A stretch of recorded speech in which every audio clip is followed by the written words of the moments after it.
shape of cell. How do you define the shape of amoeba in figure? You may say that the shape appears irregular. In fact, amoeba has no definite shape. तो इसकी जो shape है ये बड़ी अजीब सी है, समझ में ही नहीं आ रही कि क्या है इसकी शेप. तो इसकी कोई शेप है ही नहीं, पर्टिकुलर ढंग की कोई इसकी शेप है ही नहीं, इररेगुलर शेप है अमोबा की. In fact amoeba is no definite shape unlike other organism. It keeps on changing its shape. वो अपनी शेप क्या करता रहता है, चेंज करता रहता है. Observe the projection of varying lengths protruding out of its body. These are called pseudopodia. तो इनको क्या बोल देते हैं, ये जो आपको दिख रहे हैं, ये जो बाहर निकल रहे हैं, इनको हम लोग बोलते हैं फॉल्स फीट या फिर सूडोफोडिया. ये जो बाहर बाहर चीजें निकल रही हैं, ये किस चीज में हेल्प करती हैं, इसको मूव करने में हेल्प करती हैं और खाने वाली चीजें अंदर लेने में हेल्प करती हैं. सूडो का मतलब होता है फॉल्स और पोडिया का मतलब क्या होता है, feet. As you learned in class 7, these projection appears and disappear as amoeba moves और फीड्स. जब ये खाता है पीता है तो ये इधर उधर होती रहती है, जस्ट लाइक जेली की तरह शेप चेंज होती रहती है इनकी. ऐसा नहीं है कोई पर्टिकुलर इनकी शेप ऐसी की ऐसी रहेगी. A white blood cell WBC in human blood is another example of single cell. जो हमारे ह्यूमन ब्लड के अंदर एक सिंगल सेल है वो क्या है, WBC, जिसको क्या बोलते हैं, white blood cell. Which can change it shape, जो क्या कर सकता है, अपनी शेप को बदल सकता है. But while WBC is a cell, amoeba is a full fledged organism capable of independent existence. यहां पर समझने वाली बात क्या है कि जो WBC है, जो व्हाइट ब्लड सेल है, ये एक सेल है जो हमारी बॉडी के अंदर वर्क कर रहा है और भी हमारे सेल्स के साथ में मिलकर. लेकिन जो अमोबा है वो सिंगल सेलुलर ऑर्गेनिज्म है जिसको किसी की हेल्प नहीं चाहिए और भी सेल की. वो एक अकेले सेल से ही सारे काम कर रहा है. What shape would you expect in organism with billions of cells? जिस ऑर्गेनिज्म के अंदर बहुत सारे बिलियंस ऑफ सेल्स होंगे उसकी क्या शेप होगी. Shows different cells such as blood, muscle and nerve cell. तो ये ABC हमें दिखाया गया है. इसमें शेप आपको डिफरेंट दिख रही है, इसमें डिफरेंट दिख रही है और इसमें डिफरेंट दिख रही है. ए के अंदर क्या दिखाया गया है, स्पेरिकल रेड ब्लड सेल, गोल गोल जो रेड ब्लड सेल है वो. स्पिंडल शेप्ड मसल दिखाया गया है बी के अंदर. लॉन्ग ब्रांच नर्व सेल, ये क्या है, हमारा नर्व सेल. तो ये दिख रहे हैं आपको, शेप्स डिफरेंट है हर सेल की क्योंकि वो डिफरेंट फंक्शन परफॉर्म कर रहा है. Shows different cells such as blood, muscle and nerve cell of human beings. The different shapes are related to their specific function. जो उनका specific function होता है उस पे ये different shapes की वजह से क्या होती है, इस वजह से इनकी different shapes होती है क्योंकि इनका एक कुछ specific फंक्शन होता है. ऐसे समझ सकते हो जैसे क्रिकेट की टीम होती है तो क्रिकेट की टीम में बैट्समैन तो बैट यूज करता है जो एक टीम का होता है. जो एक बैट्समैन ने बैट यूज करा और जो बॉलर है वो ग्लव्स यूज करेगा. जो कीपर है वो पीछे जाएगा, उसके पास थोड़े हैवी टाइप के ग्लव्स होते हैं. तो सबका डिफरेंट फंक्शंस है, ठीक है, सब डिफरेंट शेप की चीजें यूज कर रहे हैं. इसी टाइप से यहाँ पर सेल्स भी हमारे होते हैं, डिफरेंट फंक्शंस प्रोवाइड करते हैं. तो उनकी क्या होती है, शेप भी डिफरेंट डिफरेंट होती है. जैसे नर्व सेल है तो ये नर्व्स को सपोर्ट देगा, स्पाइनल कॉर्ड से कनेक्ट होगा. मसल्स का ये वाला है और ये RBC है, रेड ब्लड सेल है. यहां पर बताया गया है some cells are long and pointed at both ends. Long होते हैं और पॉइंटेड होते हैं बोथ एंड्स पे कुछ sales.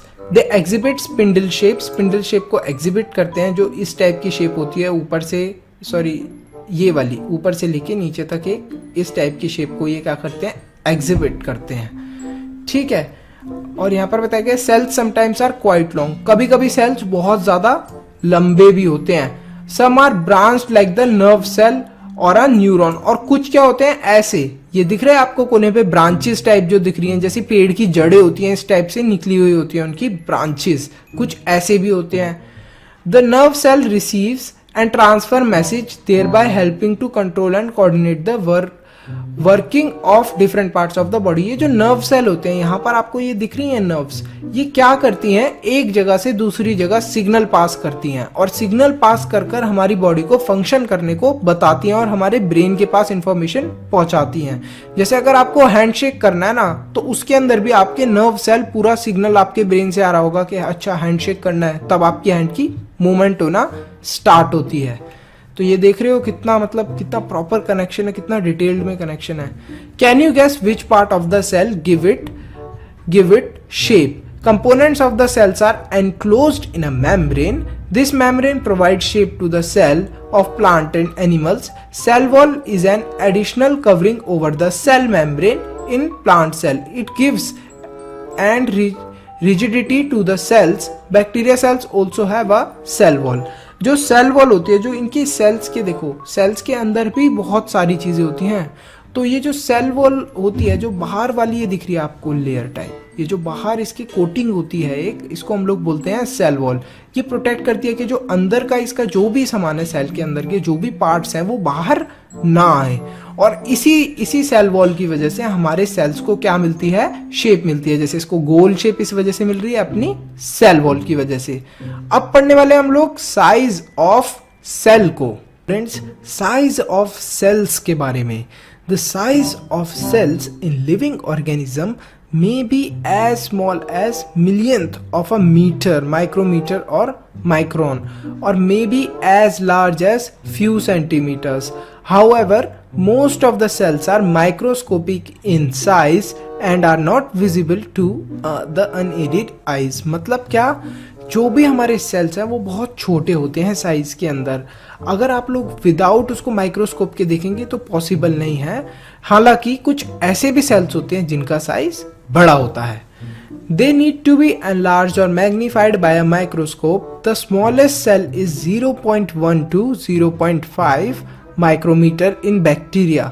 The largest cell measuring 170 mm into 130 mm is the egg of an ostrich. तो जो सबसे लार्जेस्ट सेल है उसका साइज क्या है, 150 mm into 130 mm, और जो सबसे स्मॉलेस्ट सेल्स हैं वो 0.1 to 0.5 माइक्रोमीटर एक बैक्टीरिया के अंदर होता है।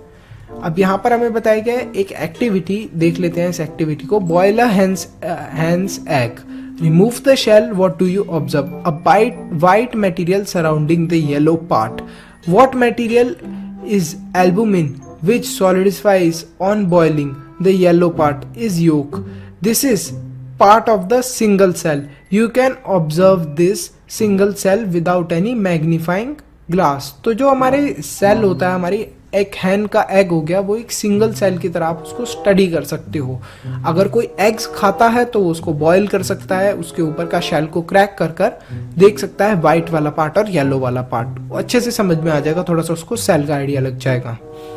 Are the cells in an elephant larger than the cell in a rat? क्या एक एलिफेंट के सेल बड़े होते हैं रैट के सेल से?